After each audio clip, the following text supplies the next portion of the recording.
Bright suns, and welcome back to an all-new episode of Let's Talk About Star Wars with Maggie Lovett. I am so sorry for not recording last Sunday. I was just so tired after doing the Blue Milk Banthaverse episode 2.5 part 2. I was just worn out and I was like, I'm just gonna take a week off.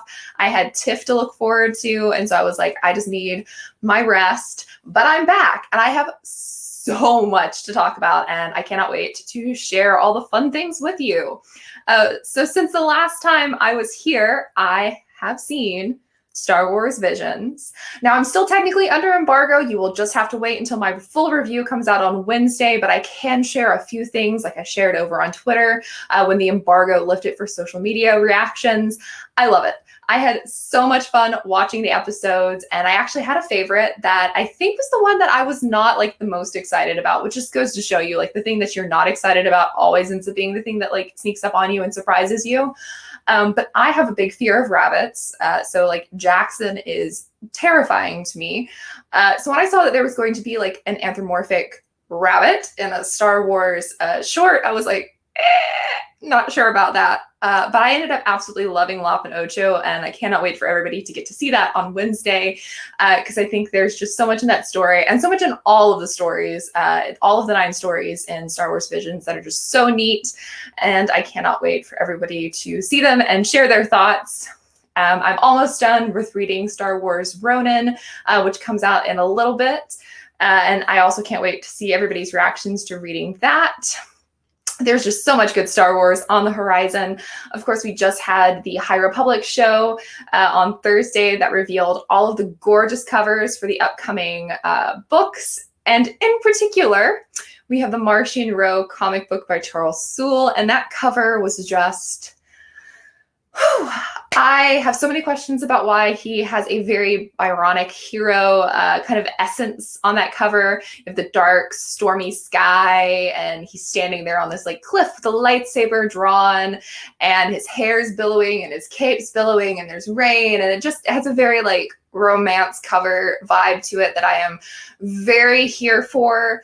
I also, of course, have my like reservations because the last time Charles Soule took one of my favorite bad boys in a mask, that was The Rise of Kylo Ren, and we all know that was a great comic run. I am not knocking that comic. I love those comics, but there was no follow through with the film, and so still traumatized by that. December is like staring me down with like, you know, the reminder of what happened in 2019.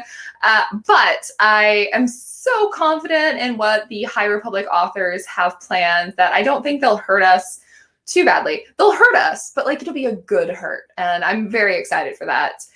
We also just had Monsters of Temple Peak issue 2 that came out on Wednesday, and I finally got to read it. I've been so busy with TIFF movies this week, and I finally got to read it. It was so great. I really love Ty Yorick and what they are doing with her character, and I can't wait to see what caused her to leave the Jedi Order. As you may or may not know, I've been pretty hard on the Jedi, and I think I went hard on them last night over on Radio Rebellion, where we were talking about Tempest Runner.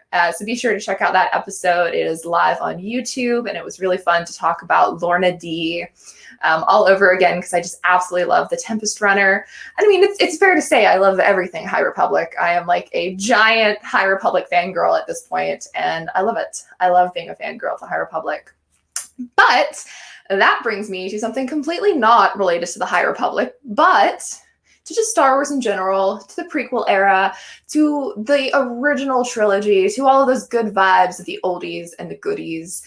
I, of course, have been back to my favorite mythical, like, awe-inspiring used bookstore, which I've talked about on here before. If you follow me on Twitter, you already know what I picked up in the last 2 weeks, but now you get to see it live on my YouTube. But first, before we get to the good stuff, I did want to share 2 things that I picked up. As you may or may not know, all of the Disney outlets, most of the Disney outlets shut down on Saturday. I managed to eke in one last trip to my favorite Disney store that I've gone to for years, and I purchased 2 items. And it was just so sad to say goodbye to one of my favorite Disney stores. But I picked up this super cute Batu badge, little patch that I could sew on, but it's probably just going to end up on my bulletin board. It was really cute, and I miss Batu, I miss Galaxy's Edge, and so I thought it was a great little homage to what I am yearning for. And then I also picked up this super cute Star Wars shirt. I'm always looking for long sleeve Star Wars shirts for when, the season starts to get a little bit cooler. And I love the Millennium Falcon on this. I have a t-shirt that has like similar color pattern and similar Millennium Falcon outline. So I had to pick this up. I kind of wish I'd bought more now in hindsight because of the going out of business sale. It was pretty good, but I controlled myself because I knew I was going to be getting books. So first up, I have this really fantastic souvenir magazine for the Phantom Menace.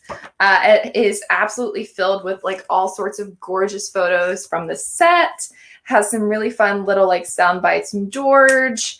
A really great interview about Jar Jar Binks from Ahmed Best.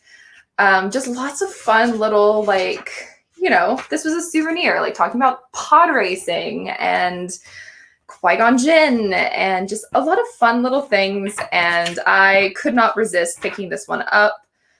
You have a like great section about George writing the script for the movie, some of the early art design. I couldn't pass up on this, especially with my like current search for prequel era stuff. And it was like 20 cents. So you really cannot beat that kind of deal. I also this week picked up The Art of Star Wars, Return of the Jedi. It has the full script inside of it, and it also has a lot of really fun, art from the movie and character designs and just like gorgeous costume pictures. And I just, good old Jabba the Hutt. I couldn't resist picking this up when I saw it. I am so excited to add this to my collection. It was a little bit outside of what I've been looking for because, as you know, prequel era has been my like primary target, but I couldn't pass up on this. I did pass up on some other books similar to this. There was a collection of 3 that I was like kind of thinking about getting, and then I was like, no, pace yourself. It is like the art of the hunt. So I don't want to like get everything all in one go. So hopefully they'll be there when I go back. If they aren't, I'm sure something else will be there. But the piece de resistance of what I have picked up at this used bookstore is the next thing I'm going to show you. Now, this is kind of like the thing that I have been searching for, like secretly. I haven't talked about it, but it's like the one thing that I'm like, if I find this book in the wild, I'm going to get it because it is just like, it's really hard to find. It's really expensive online when you find it used. And so I kept hoping that it would like come up on maybe on eBay or, somebody would sell it for really cheap on Amazon. And I've been like looking for it. And I walk into this used bookstore and there it is on the bookshelf. And I grabbed it up so quickly and like clung it to my chest because I was like, this is mine. Nobody else gets it. Not that I feel like anybody else there was looking for it too, but as soon as you see it, you're going to know. It is The Beautiful Making of Star Wars by J.W. Winsler. And I feel like this is an even more poignant find with his passing a few weeks ago. This is such a fantastic book. And I'm so glad to have it and get to read it and learn so much about, this franchise that we all love and know so well. This is just fantastic. And I got this for $3. Yeah. I still can't believe I got it for so cheap. It's literally like a book that was $100 when it came out, more or less, and now you can't find it for less than about $50 online.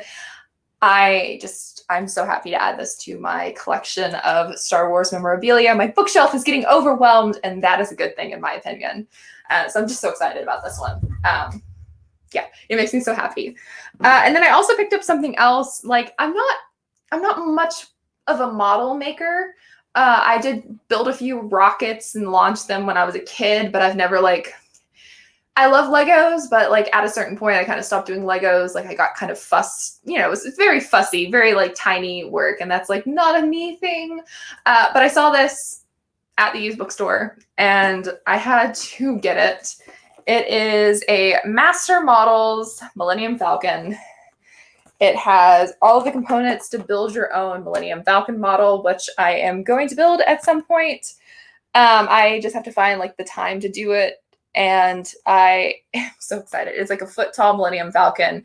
And I think it has like, you can put batteries in it and like, I think the lights go off or something. I don't know. There's a whole lot of stuff to do with this. And I'm really excited about this one. I have an Enterprise model that I won from Star Trek on Twitter. And I don't have any models of like Star Wars ships. That kind of feels like a betrayal. So I had to get this. I'm going to build my own model. Fingers crossed it turns out okay and I don't get annoyed, but we'll see. We'll see what happens. But that is everything that I have for today's episode of Let's Talk About Star Wars. I do want to tease two things. We haven't publicly talked about this anywhere, but we are doing a really super awesome interview tomorrow for the Outer Rim Beacon, which I am just like so geeked about. I cannot wait. It has been months in the making. I believe that it was originally, it originally started back in December of 2020, and now it's finally happening, and I just literally cannot wait for it. And then I also have a super secret thing that I'm doing over at Your Money Geek. I cannot talk about it at all. I am sworn to secrecy, which I'm really excited about, and I cannot wait to share with all of you because it's super awesome, and I can't wait. But all that being said, thank you all so much for engaging with my YouTube videos, for liking, subscribing, commenting, sharing, all the fun stuff. We are actually almost to my 1 year anniversary of starting this YouTube channel, which I just still can't fathom. I feel like it's evolved quite a bit from my like huddled around my computer looking like I was filming a ransom video to a very well-lit, well-designed stream of consciousness episodes that you all seem to really enjoy. I love engaging with you either over on Twitter or, you know, right here on YouTube. And it's just so much fun. And it has been such a highlight to sit down every Sunday in front of this camera and talk about something that I love so much, which is Star Wars. So until then, you can go ahead down in the comments, share anything cool that you've picked up from Star Wars, whether it's something vintage, thrifted, or something brand new. Maybe you bought a really cool Funko Pop that you want to talk about. Or maybe you went to the Disney store to say goodbye before everything shut down this weekend. Whatever it is, I'd love to hear from you. So leave a comment below. And until next week, may the Force be with you.